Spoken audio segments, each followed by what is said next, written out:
काही दिवसांपूर्वी रायगड जिल्ह्यात अलिबाग येथे 2 लहान मुलींचा मृत्यू झाल्याची धक्कादायक घटना घडली होती। यामुळे एकच खळबळ उडाली होती। यामध्ये आता तपासात धक्कादायक माहिती समोर आलेली आहे। आईने या लेकरांना का संपवलेलं आहे ते पहा। याबाबत माहिती अशी की अनैतिक संबंधात अडथळा ठरत असल्याच्या कारणावरून जन्मदात्या आईनेच पोटच्या लेकरांचा गळा दाबून त्यांचा खून केला आहे। अलिबाग तालुक्यातील किहीम येथे ही घटना घडलेली आहे। जन्मदात्या आईनेच पोटच्या एक नाही तर दोन्ही लेकरांचा जीव घेतला। या प्रकरणी मांडवा सागरी पोलिसांनी आरोपी महिलेला ताब्यात घेतले। शीतल सनानंद पोले असे आरोपी महिलेचे नाव आहे।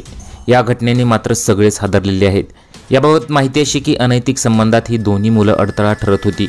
आईचा एक प्रियकर देखील होता। प्रियकरासाठी आईने पोटच्या मुलांना संपवले। 5 वर्षाची आराध्या सदानंद आणि 3 वर्षाचं सार्थक सदानंद अशी त्यांची नावे आहेत। आईवर मोठ्या विश्वासाने बागडणाऱ्या या चिमुकल्यांचा केवळ प्रियकरासाठी तिने त्यांना ठार मारले अशी माहिती पोलिसांच्या तपासात समोर आली। आरोपी शीतल पोलचे गावाकडील तरुणासोबत प्रेम संबंध होते। तिला त्याच्यासोबत संसार थाटायचा होता अशी माहिती स्थानिकांनी दिली होती। आईच्या प्रियकराला मुलं नको होती। मुलगी आराध्या आई सतत फोनवर बोलत असल्याचे वडिलांना सांगत होती। याचा राग आईला आला। अनेकदा प्रियकर भेटायला आल्यावर ही लहान मुलं त्यांच्यामध्ये अडथळा निर्माण करत होती।